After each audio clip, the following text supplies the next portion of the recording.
নমস্কার, শুভ সন্ধ্যা। আবারও আমরা হাজির হয়ে গেছি আপনাদের প্রিয় অনুষ্ঠান নিয়ে গ্লোব টিভির পর্দায়, গান, গল্প, আড্ডায় সঙ্গীতের হরবোলা। অনেকদিন পর আমরা আবার এই স্টুডিওতে এই অনুষ্ঠান করতে চলেছি। তার আগে বেশ কিছু গুরুত্বপূর্ণ কথা একটু বলে নেওয়া দরকার।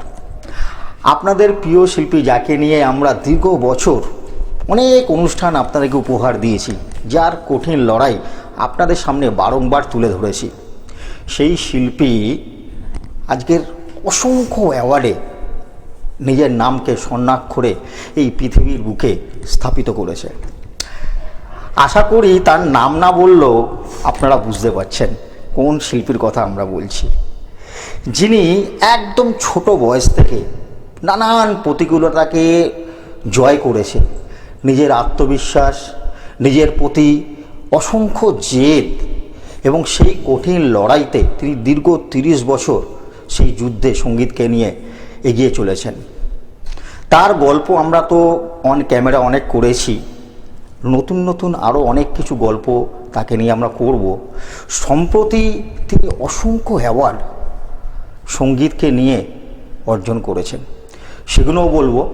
আর কিছুদিন আগেই গেছে রবীন্দ্র জয়ন্তী, তার পাশাপাশি পয়লা বৈশাখ, কিন্তু অনেক ব্যস্ততার জন্য আমরা সেই শিল্পীকে আমরা অনুষ্ঠানে আনতে পারিনি, কারণ তিনিও ব্যস্ত ছিলেন। আজকে সুযোগ পেয়েছি, তাই সেই সুযোগের সদ্ব্যবহার করার জন্য, সেই গুণী শিল্পীকে মুগ্ধ করার জন্য, গানে জগতে আবার নতুন করে বিচরণ করার জন্য তাকে আমরা স্টুডিওতে আমন্ত্রণ করে নিচ্ছি। স্বাতী মুখার্জি, আপনাকে অসংখ্য ধন্যবাদ আমাদের স্টুডিওতে আসার জন্য। আপনাকেও। কেমন আছেন ম্যাডাম? এই চলে যাচ্ছে, কি বলবো, প্রচুর ব্যস্ত ছিলাম। তার মধ্যে আপনাদের এই আহ্বান গ্লোব টিভির না এসে পারা যায় না। একদমই তাই। আমরা জানেন তো চাতক পাখির মতো অপেক্ষা করছিলাম কবে নিয়ে আপনাকে আবার সেই অনুষ্ঠানে আমরা ফিরে পাবো। Thank you. একটা মাঝখানে লম্বা বিরতি, আমি জানি সেই বিরতির কারণ আপনি অসংখ্য অ্যাওয়ার্ড গ্রহণে ব্যস্ত ছিলেন। পর আপনি সেই অ্যাওয়ার্ডে নিজেকে জড়িয়ে রেখেছিলেন, যার জন্য আপনি বিভিন্ন জায়গায় দৌড়াদৌড়ি ছোটাছুটি করছিলেন, যাতে আমরা আপনার সান্নিধ্য পাইনি। কিন্তু আজকে যখন পেয়েছি, আজকের কিন্তু আমরা অনেক কিছু নিয়ে আমরা গান করব, আলোচনা করব, নানান বিষয়ে আপনার সঙ্গে আড্ডা হবে। তো একটু শুনতে চাই যে আপনার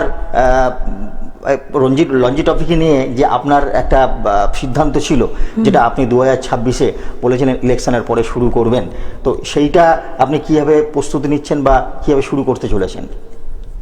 রঞ্জি ট্রফি সম্পর্কে আমি বলেছিলাম যে আফটার ইলেকশনের পরে যে অ্যাওয়ার্ডটি যেটা তৈরি হবে, যেটা লোগো তৈরি হয়, মিউজিক রঞ্জি ট্রফি মানে লতাজির নামের উপর দিয়ে MLT, এটা ট্রফিটার একটা লোগো মডেল তৈরি হবে। এবার যেটা আমি বলেছিলাম যে প্রথম জীবনে যখন আমি তৈরি করব, সেটা সোনা একটু থাকবে আর রূপো থাকবে, যাতে ভালোবাসা দিয়ে তৈরি হয় মিউজিক, একটা গলা, এবং গোল্ডেন ভয়েসদের নিয়েই আমাদের জীবন। এবং আমি তৈরি হয়েছি গোল্ডেন ভয়েসদের সিঙ্গার নিয়েই, তবেই শুনে দেখে সেই জন্য তারপর সেগুলো ডায়েরিতে লিখতে হতো আমাকে, তাই গানের স্বরলিপি না শিখে। তাই সেই জায়গায় সেখানে একটু গোল্ডের ছোঁয়া না থাকলে বোধহয় একদম শিল্পীদের সম্মান দিতে গেলে গোল্ডের সম্মানটা দিতে হবে। আপনি নিজেও একজন গোল্ড হার্টেড ব্যক্তি, এবং সত্যি কথা বলতে আপনার সঙ্গে পথ চলতে আমার এত ভালো লাগে, এবং আমি নিজে ব্যক্তিগত তরফ থেকে আপনার কাছ থেকে অনেক কিছু শিখেছি। আপনি কিভাবে লড়াই করেছেন, সবথেকে বড় কথা ম্যাডাম, দীর্ঘ 30 বছর একদম ছোট্ট বয়স থেকে গানের স্বরলিপি না শিখে যে কঠিন লড়াইতে তিনি পথ চলেছেন, যেখানে তার প্রথাগত কোনো শিক্ষাগুরু ছিল না। তিনি বারংবার বলেছেন যে তিনি একমাত্র রেডিওয়ে গান শুনে শুনে তার চর্চা, এবং তার বাড়িতে এই গান নিয়ে অসংখ্য বাধা বিপত্তি অনেক কিছু এসেছে, কিন্তু তিনি ভেঙে পড়েননি, তিনি লড়াই চালিয়ে গেছেন। সেই লড়াইয়ের ফসলস্বরূপ আজকের দিনে প্রায় 15-20টা অ্যাওয়ার্ড। ভাবা যায়, আমরা সত্যি আমরা মানুষরা ভাবি, আমরা হতাশায় ভুগি যে আমাদের দ্বারা কিছু হবে না, কিন্তু ইনি একজন ব্যক্তি যিনি চোখে আঙ্গুল দিয়ে, চোখে চোখ রেখে বারবার আমাদেরকে প্রমাণ করিয়েছে যে এখানে হতাশ হওয়ার কোনো জায়গা নেই, ভেঙে পড়ার কোনো জায়গা নেই। তিনি বারংবার আমাদেরকে উদাহরণস্বরূপ বুঝিয়েছে যে কীভাবে নিজেকে তৈরি করতে হবে, গড়তে হবে। আমরা সেই গল্প আবার নতুন করে শুনবো ম্যাডামের মুখে। ম্যাডাম, সম্প্রতি আপনি 1 মার্চ একটা বিশাল বড় অ্যাওয়ার্ড আপনি গ্রহণ করেছেন, বাংলা সেরা তিলোত্তমা এবং পদ্মশ্রী প্রাপ্ত প্রসেনজিৎ চ্যাটার্জির হাত থেকে মহানায়ক উত্তম কুমারের পরে যিনি মহানায়ক এবং পদ্মশ্রী অ্যাওয়ার্ড পেয়েছেন প্রসেনজিৎ, তার হাত থেকে আপনি বাংলা সেরা তিলোত্তমা অ্যাওয়ার্ড নিয়েছেন, যেগুলো আমরা স্ক্রিনে পরপর দেখাচ্ছি। আপনারা দেখতে পাবেন অসংখ্য অ্যাওয়ার্ডের অংশীদার ম্যাডাম, আমরা স্ক্রিনে আপনাদের দর্শকদের দেখাচ্ছি এবং আলোচনায় ফিরে আসি যে এই যে আপনি অ্যাওয়ার্ডটা গ্রহণ করেছিলেন 1 মার্চ বাংলা সেরা তিলোত্তমা, আপনার অনুভূতিটা যদি একটু আমাদের দর্শকদের শেয়ার করেন। আমি আগেও বলেছি আমার স্বপ্নের নায়ক হচ্ছেন বুম্বাজি, অর্থাৎ ইন্ডাস্ট্রির মিস্টার প্রসেনজিৎ চ্যাটার্জি। উনি সত্যিই ইন্ডাস্ট্রি, কেন মহানায়ক উত্তম কুমারজির বলে যদি কেউ হাল ধরে থাকেন কঠিন লড়াইয়ের মধ্যে, সত্যিই বুম্বাজি। উনি ছাড়া হতো না। অসংখ্য ছবি নিয়ে সবাইকে নিয়ে মিলেমিশে চলা, অনেক রকম ইউনিটের ঝামেলা থেকে স্ট্রাইক থেকে উনি কিন্তু সামনে থেকেছেন। আমরা সবই কিন্তু পড়েছি। আমি সত্যি ওনার বিগেস্ট ফ্যান বলতে পারেন একদম। এবং আমার ইচ্ছা ছিল মানে ওয়ান ম্যান ইন্ডাস্ট্রি আমাদের বুম্বাদা। হ্যাঁ, ওনাকে আমি সত্যিই ওনার ফ্যান, ভয়ঙ্কর ফ্যান। ছোট থেকেই আমি ওনার সমস্ত আন্দোলনের ম্যাগাজিন পড়েছি এবং ওনার পুঙ্খানুপুঙ্খানু সব ব্যাপারটা আমি বুঝতে পারি। যে বড় ফ্যান হবে তার ব্যাপারটা সে বুঝতে পারে। সেই ক্ষেত্রে ওনাকে আমি ছোট থেকেই জানি। উনিও বড় হয়েছেন, আমিও বড় হয়েছি, কিন্তু সত্যি ম্যাগাজিন কেউ কাউকে আমি চিনি না, অথচ ম্যাগাজিন মানে আন্দোলকে সমস্ত ওই টালিগঞ্জে সব কিছু থাকে, সেখানে ওনাকে আমি পছন্দ। নায়ক, আমার নায়ক হবে, এই স্বপ্নটা আমার ছিল। তা বাড়িতে রক্ষণশীল এবং আমাদের নিজের নাট্য জগৎ ছিল, মানে মঞ্চ বাড়িতেই ছিল। বাড়ির রবিবাত নাট্য সমাজ থাকলে বড় বড় অভিনেতা অভিনেত্রীরা এসে ওপেনিং করেছেন। সেই জন্য নাটকটার দিকে না খুব একটা আমি চাইতাম না, কারণ সারাক্ষণ তো রিহার্সাল।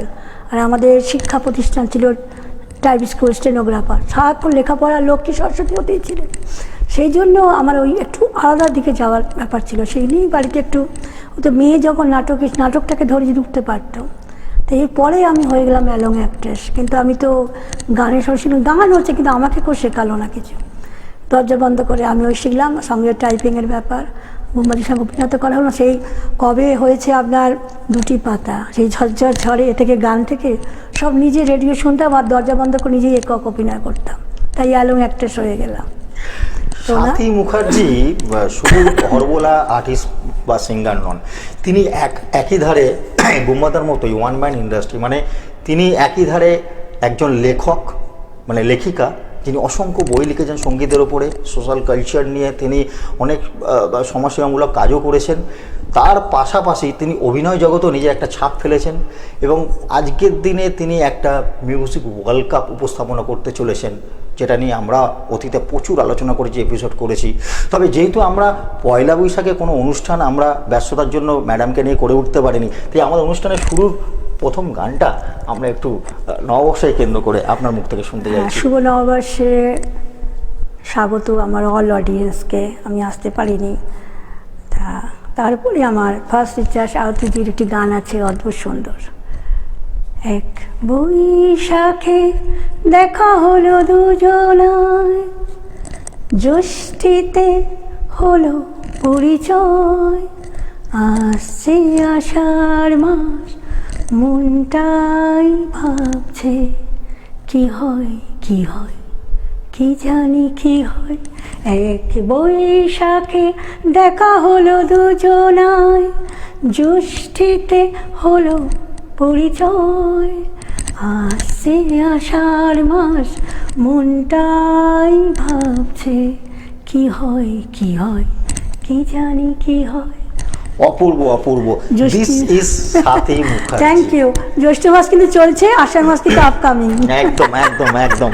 মানে আপনি সুন্দর করে এই সময়ের পরিপ্রেক্ষিতে সূচনাটা ভালোই করলেন। সত্যি মানে স্বাতী মুখার্জির কণ্ঠে আমরা গান শুনে আমরাও অনেকটা এগিয়ে চলেছি গানকে নিয়ে। আমরা পরবর্তী আরেকটা গান আপনার কাছ থেকে শুনবো, দাবি রাখবো। আমরা তো 25শে বৈশাখ তো এসে গেল, বৈশাখ মাস তো চলে গেছে, কিন্তু কবিগুরু 4টে মাস ধরে চলে, কারণ তার তিরোধান অবধি 22শে শ্রাবণ। তা আমি 25শে বৈশাখ হিসাবে আমি কবি ছোট্ট প্রেমিকা, কবি চয়ন, কবি স্মরণ, কবি ভাবনার মধ্য দিয়ে কবিকে জানাই কবি আমার থেকে কবিগুরু। সহস্র কোটি প্রণাম আমার কবি রবীন্দ্রনাথ ঠাকুর। একদম। কবির সঙ্গে কি করে যুক্ত ঠাকুর, ঠাকুর মানে আমরা জানি গড বা দেবতা, সেই জন্য আমি কবির ওপর যে গানটি আনছি তার গানের সঙ্গে কি করে আমি অ্যাড করছি হরিকে, তো এইটাই আমি গাইছি। একদম একদম, আমরা অধীর আগ্রহে বসে আছি গানটা শুনতে। দূরে কোথায়, দূরে দূরে আমার মন বেড়ায় গো ঘুরে ঘুরে, দূরে কোথায়, দূরে দূরে, হরে কৃষ্ণ কৃষ্ণ কৃষ্ণ হরে হরে, হরে রাম রাম রাম রাম রাম হরে হরে। দারুণ। এবার সেকেন্ড গান গাইছি, আমার ফার্স্ট দিশা আরতি মুখার্জির গান, কবির গান। আজি ঝড়ো ঝড়ো মুখর বাদল দিনে, আজি ঝড়ো ঝড়ো মুখর বাদল দিনে, জানি নে জানি নে জানি নে জানি নে, কেন কিছুতে মন লাগে না কাজে, আজি ঝড়ো ঝড়ো মুখর বাদল দিনে, Hare Krishna Krishna Krishna Hare Ram, Hare Ram Hare Ram, Hare Ram Hare Ram, Ram Ram Hare Hare, Hare Krishna Krishna Krishna Hare Hare, Hare Krishna Krishna Krishna Hare Hare. Thank you. Sathi Mukherjee research, মানে সত্যি কথা বলতে উনি নিজে থেকে এগুলোকে রিসার্চ করে আপনাদেরকে উপস্থাপনা করা হচ্ছে। পৃথিবী বিখ্যাত কালজয়ী গায়িকা, যা সারা পৃথিবীকে মাতিয়ে রেখে চলে যার গানের মাধ্যমে কর্মের মাধ্যমে, তাকে আমরা হারালাম। এবং এই অপূরণীয় ক্ষতি সত্যি কোনোদিন পূর্ণ হবে না। তবু শিল্পী তো মরে না, শিল্পী সত্তা, তার কর্ম সারা জীবন আমাদের কাছে রয়ে যায়। সেই শিল্পীকে কেন্দ্র করে সাথী মুখার্জির কণ্ঠে আমরা কয়েকটা বেশ কিছু গান আমরা শুনে নেব। আশাজির, আমাদের কাছে যদি লতাজি হয়ে থাকেন, আমার কাছে কোহিনূর, তাহলে আশাজি হচ্ছে পৃথিবীর সুর সম্রাট। একদম। লতাজি আসে ছাড়া আমরা চলতে পারবো না। লতায় পাতায় আশার সঞ্চারে আমরা কিন্তু বেঁচে আছি। তার উপরে আমি আনছি যেসব গান আমরা খুব শুনতে পাই না খুব একটা, আশাজির প্রচুর গান বাংলা, সেই গানগুলোর মধ্যে আমি তুলে নিয়ে আসি। দেখি সাগরকে আমরা মনে করতে পারি কিনা। সাগর ডাকে আয় আয় আয়, আমার গানে জীবন আনে চলারে সারা, আয় আয় সাগর ডাকে আয় আয় আয়, আমার গানে জীবন আনে চলারে সারা,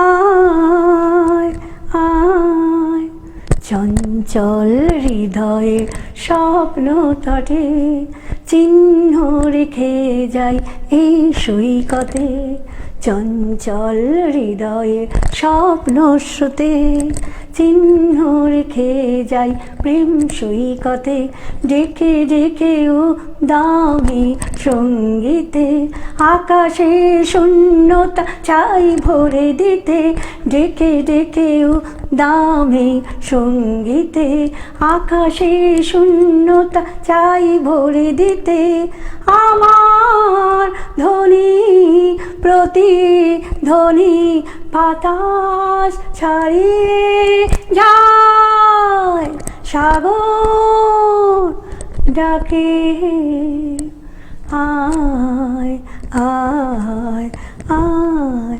আমার গানে জীবনানে চলারি সারা আয় আয়। কি অপূর্ব, কি অপূর্ব, মানে খালি গলায় এত সুন্দর ভাবে গানটা গাইলেন ম্যাডাম, আমি সত্যি গুণমুগ্ধ আপনার। Thank you. এই জন্য আমি সত্যি বলছি, আমি আপনার সঙ্গে অনুষ্ঠান করে এত তৃপ্তি পাই যে এতদিন আমার কেমন খালি খালি লাগছিল, সত্যি মনটা খুব ব্যাকুল হয়েছিল, হতাশার মধ্যে আমিও ছিলাম যে কবে আপনার সঙ্গে অনুষ্ঠান করতে পারবো। আমরা অনুষ্ঠানকে আবার এগিয়ে নিয়ে যাব, আমরা তার আগে ম্যাডামের এই অসংখ্য অ্যাওয়ার্ড যেগুলো আমরা টিভি স্ক্রিনে দেখাচ্ছি একটু আপনাদের সঙ্গে ভাগ করে নিই, শেয়ার করে নিই। আমার ঝুলিতে তো অসংখ্য অ্যাওয়ার্ড ম্যাডামের দেওয়া রয়েছে, আমি একটু বলতে থাকি। বলো কলকাতা টিভি পরিবারের পক্ষ থেকে আগস্ট মাসে 2 তারিখ 3 তারিখে আন্তর্জাতিক বঙ্গগৌরব সম্মান সিজন 5.1 প্রো সেরা সেরা শিরোপায় সম্মানে ভূষিত হয়েছিলেন। 23শে November best talent award Bengal education forum and national education ফোরামের পক্ষ থেকে বঙ্গ নারী সম্মানে তিনি সম্মানিত হয়েছিলেন। 29শে November Aranya Bangla true band ফাউন্ডেশনের পক্ষ থেকে বঙ্গরত্ন সম্মান অ্যাওয়ার্ড পেয়েছেন the iconic voice and expression performer of the year. ভাবা যায় আমি, মানে আমার কাছে প্রচুর অ্যাওয়ার্ডের লিস্ট রয়েছে। 22শে December the world wide talent award সম্মানে ভূষিত হয়েছেন ন্যাশনাল একাডেমি শিক্ষা মিশনের পক্ষ থেকে। 27 এবং 28শে ডিসেম্বর ট্রু ব্যান্ডের পক্ষ থেকে ভার্সাটাইল হরবোলা artist and singer of the year 2025 সম্মানিত হয়েছিলেন। জানুয়ারি মাসে 3 তারিখে পশ্চিমবঙ্গ সাহিত্য পরিষদের পক্ষ থেকে গোল্ড মেডেল পর্যন্ত পেয়েছিলেন হরবোলা আর্টিস্ট হিসেবে। এবং 28শে জানুয়ারি বলো কলকাতা টিভি পরিবারের পক্ষ থেকে আরেকটি বিশেষ সম্মানে তিনি সম্মানিত হয়েছিলেন the melody of the voice, the melody voice of Bengal আনন্দ সম্মান। এখানে শেষ নয়, সবে শুরু।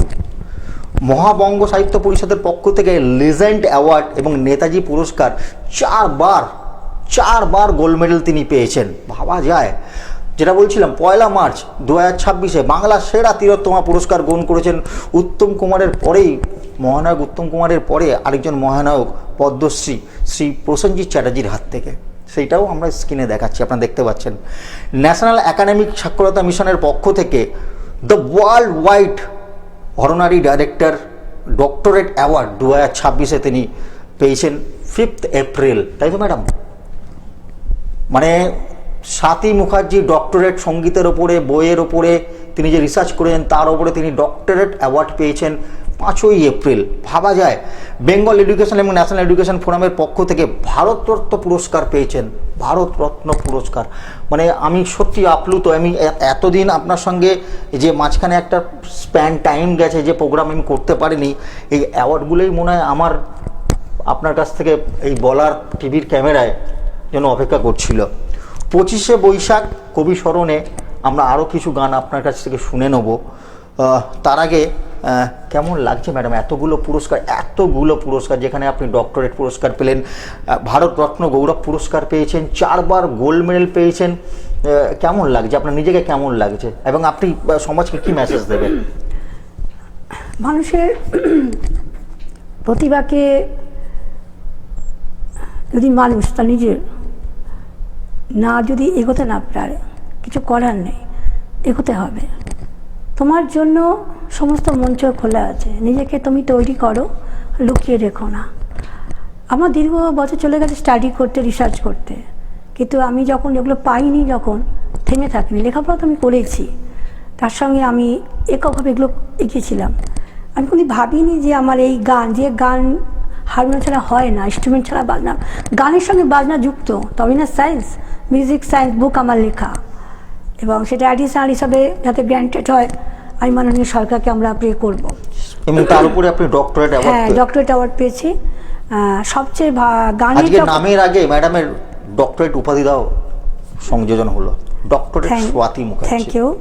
আর গানের জগতে সর্বোচ্চ ভারতরত্ন গৌরব অ্যাওয়ার্ড পেয়েছি, যেমন তো বিকেল ইন্টারন্যাশনাল গৌরব অ্যাওয়ার্ড আমি পেয়ে গেছি, ওটা আন্তর্জাতিক আগেই পেয়েছি প্রথমেই।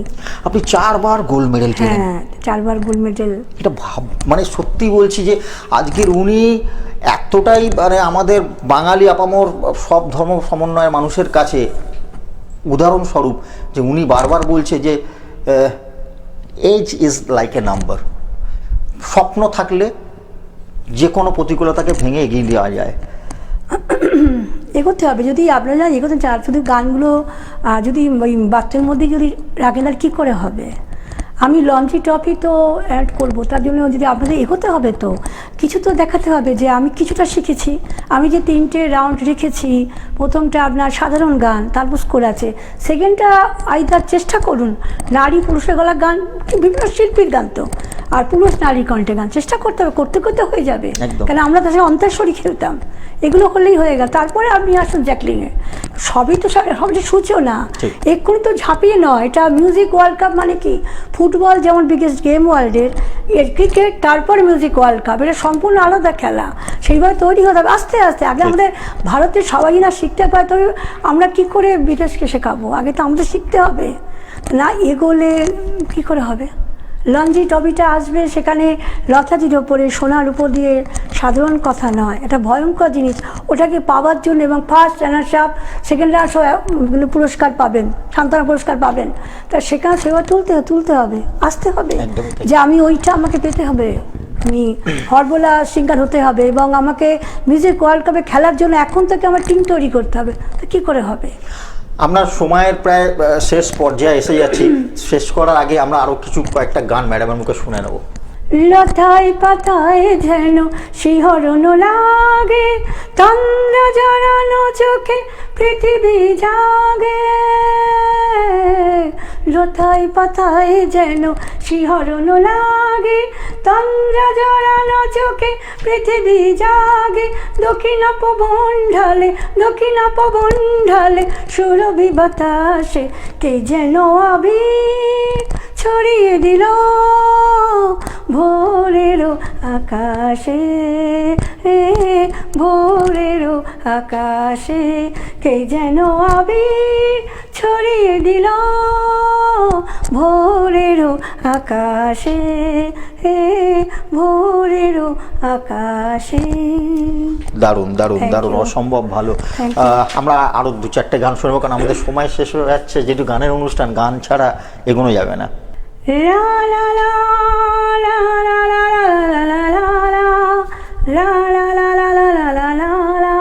রাগিনী সাজি মল্লারে, ও গো এসো তুমি এসো মোর ঘরে, ও গো এসো তুমি এসো মোর ঘরে।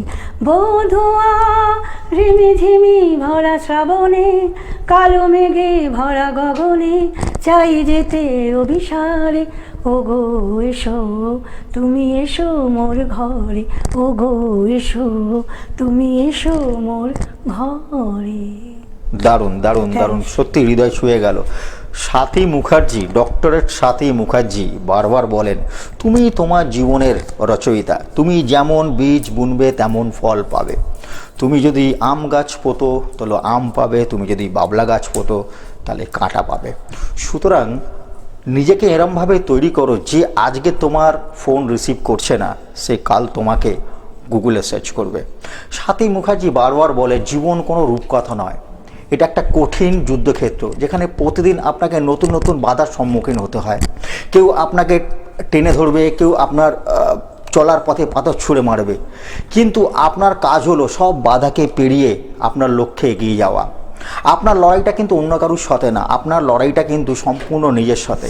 কাল তুমি যেখানে ছিলে, আজ তার থেকে উন্নত জায়গায় পৌঁছানোই হচ্ছে তোমার সব থেকে উন্নত জায়গা বা নিজেকে প্রতিষ্ঠা করার একটা প্রমাণস্বরূপ। সুতরাং আপনারা আমাদের অনুষ্ঠান দেখতে থাকুন, ভালো থাকবেন, সুস্থ থাকবেন, নমস্কার।